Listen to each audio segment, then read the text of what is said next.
তৈরি করে দেখাচ্ছি সুজির পিঠা, যেটা ডিম দিয়ে করা হয়। আর এই পিঠাটা বানাতে হলে ডিমের উপরে ভিত্তি করে বানাতে হবে, সুজির উপরে না। আপনি কয়টা ডিম দিয়ে বানাবেন। তা আমি এখানে নিয়েছি 3টা ডিম। এখন আমি ডিমটাকে আগে ভেঙে নিব। আমি 3টা ডিমকে এখন ভালো করে ফেটে নেব। আমি ডিমটাকে ফেটে নিয়েছি 2 মিনিটের মতো। এখন আমি অল্প একটু পরিমাণ লিকুইড দুধ দিব। এটা 1 টেবিল চামচের মতো হবে।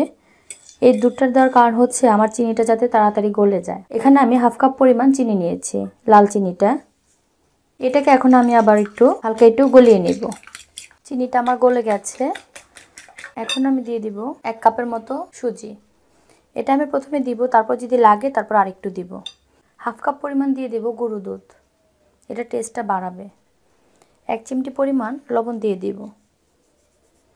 এটা এখন আমি একটু মিশিয়ে নিব। এটা আমি ভালো করে কাঁটা চামচ দিয়ে মিক্স করে নিয়েছি, দেখতেই পাচ্ছেন। অতিরিক্ত আবার নরমও না আবার ঘনও না। তবে এটা আমি আধা ঘন্টা থেকে 1 ঘন্টা যদি আমি রেখে দিই তাহলে কিন্তু এটা আরেকটু শক্ত হবে। আর যদি আমরা দেখি চিনি থেকে পানি ছেড়ে দিয়ে সুজিটা আরও নরম হয়ে গেছে, তাহলে পরবর্তীতে আমরা আরেকটু কিন্তু সুজি জয়েন করতে পারবো। তাহলে সেটা পরবর্তীতে বোঝা যাবে। এখন আমরা এই অবস্থায় রেখে দিব। এখন আমি পিঠাটা বানিয়ে নিব। আমার ঘন্টা 1.5 ঘন্টার মতো হয়ে গেছে। এখন আমি পিঠাটা বানাতে চলে যাব। এর আগে আমার যেটি করতে হবে সেটি হচ্ছে আমি একটা ফ্রাই প্যানে পরিমাণ মতো তেল বসিয়ে দিয়েছি গরম হওয়ার জন্য। আর এই ফাঁকে আমি দেখিয়ে দিচ্ছি এটা খামিরটা কেমন হয়েছে। এটা কিন্তু নরম হয়নি, এটা কিন্তু আরেকটু শক্ত হয়ে গেছে এবং ফুলে কিন্তু আরেকটু বেশি হয়ে গেছে। কীরকম হয়েছে তা আমি দেখিয়ে দিচ্ছি।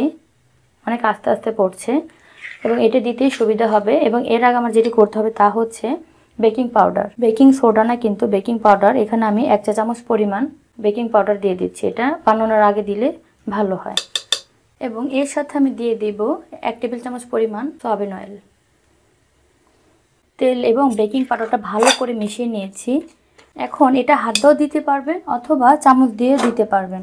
চামচ দিয়ে দিলে হবে কি, এভাবে একটু তেল লাগিয়ে নেবেন, তাহলে দিতে সুবিধা হবে। এখন আমার তেলটা মোটামুটি গরম হয়ে গেছে। বেশি অতিরিক্ত গরম হয়ে গেলে কিন্তু আবার পুড়ে যাবে। এভাবে করে চামচ দিয়ে দেওয়া যাবে। এছাড়া আমি হাত দিয়ে দেখাচ্ছি। এভাবে করে ছোট্ট ছোট্ট গোল গোল করে তালের বড়ার মতো দিয়ে দিতে পারবেন। হাতে একটু তেল লাগিয়ে নিলে সুবিধা হবে। আমি হাতে একটু তেল লাগিয়ে নিলাম। আমার তেলটা কিন্তু অতিরিক্ত গরম হয়নি। ফ্রাই প্যানে যতটা নেয় ততটা দিবেন, আবার বেশি দিলে আবার ফুলতে পারবে না। আমি এই কয়টা দিয়ে দিলাম। 1 পিঠ হওয়ার পরে আমরা উল্টিয়ে দিব এবং আঁচটা কিন্তু মিডিয়ামের চেয়ে এখন কম থাকবে। আমি 1 পিঠ হওয়ার পরে কিন্তু উল্টিয়ে দিয়েছিলাম। আর এই পিঠাটা কিন্তু অনেক তাড়াতাড়ি হয়ে যায়, যেহেতু এটা ডিমের তাড়াতাড়ি কালার এসে পড়ে। আর দেখতেই পাচ্ছেন ফুলে কিন্তু দ্বিগুণ হয়ে গেছে এবং এটা কিন্তু অনেক সফট, কেকের মতো লাগে। টেস্টটা একটু কেকের স্বাদের মতোই লাগে। আর এটা আমার হয়ে গেছে। এর চেয়ে বেশি কালার করলে আবার খারাপ দেখা যাবে। এখন আমি উল্টিয়ে পাল্টিয়ে নামিয়ে নিব। আর এটা কিন্তু নাড়ার উপরে রাখতে হবে, তা না হলে 1 পিঠ বেশি হবে, আবার আরেক পিঠ কিন্তু কালার তেমন আসবে না। এখন আমি নামিয়ে নিব তেলটা ঝরিয়ে। আমি প্রথমবারেরগুলো সবগুলো নামিয়ে নিলাম এবং দেখতে কিন্তু অনেক সুন্দর লাগছে। এবং এভাবে করে কিন্তু আমি সবগুলা পিঠা আবার বানিয়ে নিব। হাতে একটু তেল লাগিয়ে ছোট ছোট করে দিয়ে দিব। চুলার আঁচটা কিন্তু আমার কমই আছে। আর দর্শক, এভাবে করে কিন্তু অল্প সময় আপনারা এই পিঠাটা বানাতে পারেন। আমি একটা পিঠা ভেঙে দেখাই, যেহেতু এটা গরম তাই আমি এটি কেটেই দেখাচ্ছি।